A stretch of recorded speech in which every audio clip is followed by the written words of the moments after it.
Greetings from the birthplace of college football, and there was more college football on display on Saturday in Piscataway, New Jersey. Ohio State, a winner, 35-16. Welcome to the Notebook. I am Austin Ward.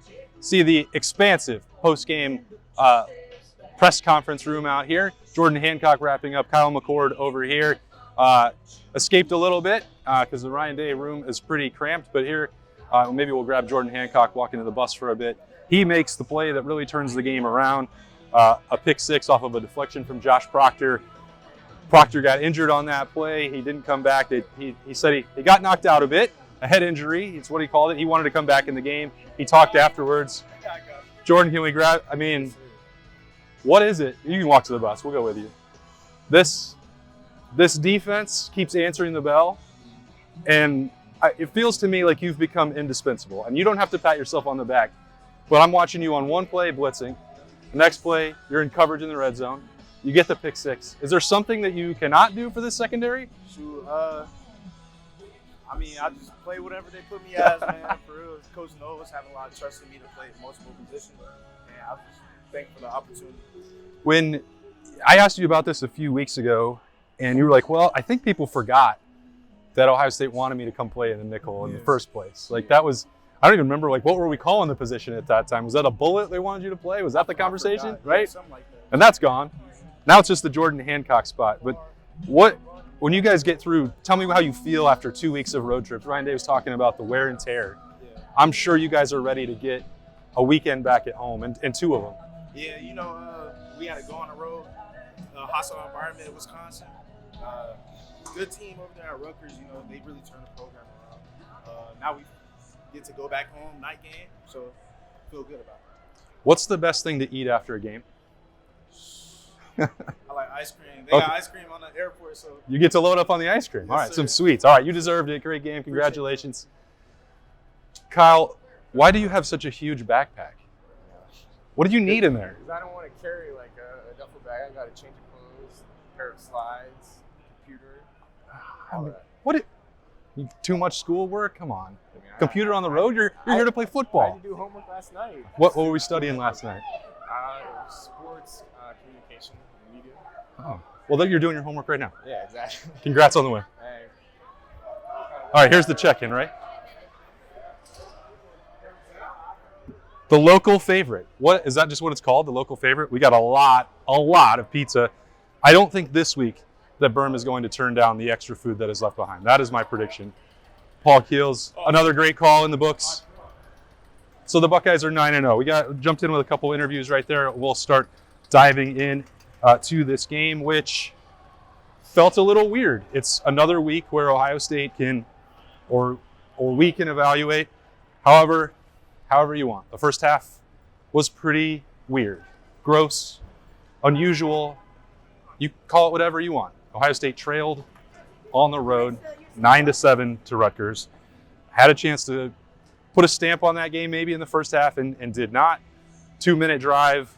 Kyle McCord throws the interception. You look at his numbers the rest of the day, they're pretty darn good. Caps it with 3 touchdowns. Corey Dennis, congrats on the win. The reason that I say you can almost make whatever you want out of it is obviously one half was not great and the second half was phenomenal. You have a banged up team. You can look at that as justification, excuses, whatever. I mean, Cade Stover was not able to play in this game. The secondary by the third quarter was missing 3 defensive starters. This man's wide receiver gets 2 touchdowns in the Heisman Trophy race, Ryan Hartline.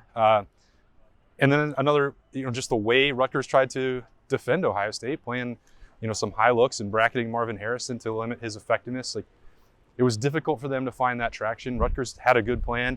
They're a good team. And going on the road back-to-back weeks, Rutgers was rested. Maybe some of these details we talked about, like that it wasn't going to be easy. And it wasn't for a long time. But then to pull away the way Ohio State did in the second half does say something about them because they're 9-0 and they wound up winning by the number that many expected them to, with a 19-point win. All right, so here comes Ryan Day wrapping it up down here. Quinn Temple is look at these just fantastic bodyguards right here. Like, getting grabbed. We'll We bothered him enough last week. We'll not do that, right? I promised a tour of this long, long walk from Ohio State's locker room. Let's do that right now as I get into the first quarter, where it really looked like Ohio State was going to take control of this game. Did early. Kyle McCord started 12 for 12 in this game and set a school record for most consecutive completions dating back to the end of last week's game. Broke C.J. Stroud's record from 2 years ago. That came apart with a Julian Fleming drop, and then there was a G. Scott drop shortly after that. That was in the second quarter, however. So go back to the first. G. Scott did get the star of that quarter for me. A great throw and catch from Kyle McCord and G. Scott, making Berm work with the camera angles here on this steep ramp. Just show him what this looks like, Berm. Nice dark room. And I would not want to go down this or the stairs that we're going to in cleats. They need to turn these lights back on. But get down in the red zone. Kyle McCord drops one in the bucket for G. Scott Jr. A big touchdown to get things going again, because Cade Stover, he dressed. He had a knee brace on. He had what looked like something to protect his wrist as well. So a couple injuries that he's trying to play through. There were several times in this game where it looked like Cade Stover was going to try and check himself in to help Ohio State bring them some juice. Joe Royer was also out at tight end, so Buckeyes were stretched thin at that position, one that they really need to help block in the running game and that they've featured a lot in the passing attack. So G. Scott stepped up there, got them that lead. Second quarter, boy, that's a little bit tougher, isn't it? Greg Schiano had the trick play that sparked the drive, got Rutgers rolling, got their first points. They wind up kicking 3 field goals in there, so you can look at those red zone stops as being really key ultimately in the game. Wound up being a 19-point margin. Check this out.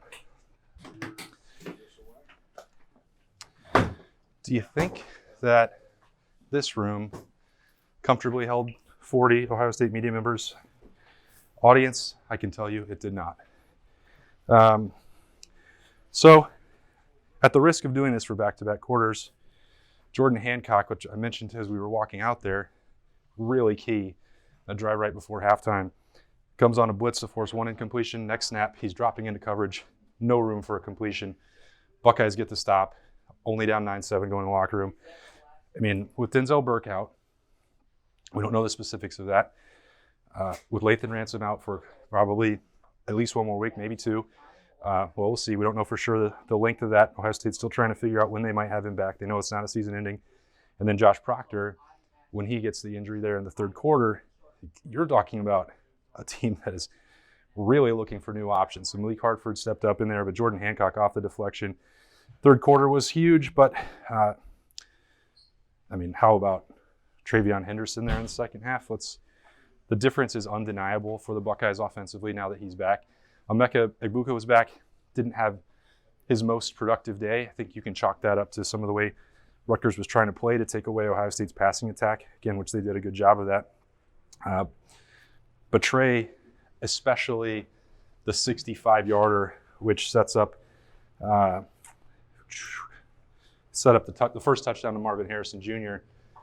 Third down, Kyle McCord has to kind of escape a little pressure, checks it down to Travion.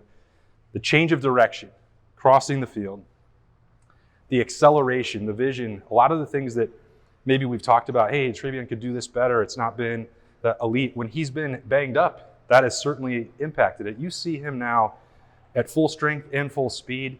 He just changes the entire dynamic for Ohio State on offense. He was fantastic with that over 100 yards rushing, had the biggest play of the game, arguably, with the catch and run there after it had tightened up a little bit. And then maybe one of the most amusing plays, which also came to help set up a touchdown, which was one of his own. Ohio State goes with the QB sneak. And Travion Henderson steps back. Hey, I don't have the play call. Kyle McCord runs up to the line, takes the snap, converts for the first down, and then he polishes off there going off the left side for the touchdown. A really big play for the Buckeyes. And you just see Travion Henderson like really bursting with confidence right now. He talked after the game. I'll put it this way, the Buckeyes were able to survive for about a month without him. That should not be underestimated. But now, maybe you get a silver lining with a fresh Travion Henderson going into November. I don't know, as there would. I don't want to jinx him with the health, but he is running at a level that I don't think we've ever seen him really at. Maybe briefly early on in that freshman year, but then getting banged up. He's in the middle of that year. He had that setback head injury. Shoulder got banged up a little bit. Just wear and tear of a true freshman. Not really maybe reasonable to expect that he would be perfect throughout that whole year. Still very good. And then we know the foot injury and all the other things that Ohio State was dealing with last year with him before shutting him down and having surgery. This is the best version, in my opinion, that we've seen, and it changes everything for Ohio State. So they wind up a couple touchdowns for the Heisman Trophy. Some people say he's the new favorite. He's certainly one of the top 3 or 4 candidates in the country. And what can you say about him? Rutgers tried to shut him down, and he still winds up scoring 2 touchdowns. He has 7 in the last 5 games, coming on since that ankle injury, playing quite well. So you go through the injuries. We're going to be talking about that once we get into next week as Ohio State turns the page. They get through this little road back-to-back gauntlet. Not fun. Nobody likes to travel, and it's especially difficult when you saw the volume of people banged up and working through things today. Again, I'm not painting it as an excuse, and Ohio State doesn't need one. They won 35-16. They're 9-0. They're still unbeaten. At the end of the day, that's what ultimately matters for the Buckeyes. But as you're watching before the game, Kyle McCord, the same heavy tape on that left ankle. He hasn't been using that as an excuse, and so we won't for him. But then Devin Brown, he's trying to go out there. He's got a huge brace on his right ankle. That is one of the most powerful, braces I've seen on a quarterback. And there's tape over the top of that. I don't know that Ohio State could have necessarily gone to Devin Brown. They probably would have given him a shot if that situation had transpired, because Tristan Gebbia in warmups, I don't believe that I saw him attempt a single pass, even during stretching. He wasn't doing the same thing as the rest of the Buckeyes, so I'm not certain that he was fully available. He wasn't listed on the injury report that Ohio State provided before the game. But all 3 of those guys appeared to be dealing with some form of injury that would have left Ohio State in a pickle if Kyle McCord could not continue to play through his ankle injury, which he did. And it wound up being a productive game outside of the one throw. Gets those 2 drops to go a different way. Maybe we're talking about a completely different stat line, but it was still really efficient and productive as it was, considering what they were facing here. Cade Stover out, mentioned that. Joe Royer out. Proctor, it was right here, about the 10-yard line or so. Berm, would you say? 5-yard line. And he came in. It was clean. No need to check it for targeting. I'm sure that they thought about it up there in the booth. He took what may have been the worst of that shot right about here. Jordan Hancock with a really heady play to see the deflection. Doesn't dive, picks it up in the air, turns around and goes. Looked like there were 2 or 3 flags that were thrown at once. You're like, oh man, Ohio State had a chance to change the game, and it's going to be undone by a flag on the return. It was on Rutgers. The play stood. There was no targeting, no penalty on Ohio State. And then from there on, Ohio State, it got close again, but it never felt like they were really in danger of losing that game. But you look at this team moving into the stretch run. To reach their full potential, they're going to need Denzel Burke back. They're going to need Lathan Ransom back. They're going to need Josh Proctor. He, as he talked after the game, felt like he was fine. He was out. You know how concussion protocol works. He was in good spirits. He was talking. He was smiling after the game, and he had wanted to go back in. He understood why they didn't put him back in. So there was, just understandable frustration, not at the decision, not at the training staff, just the situation. I would think that he would be back next week. You see Chip Trainum and Travion handling all that load. Dallin Hayden did not play at running back, so they're still continuing to work with those couple guys there. I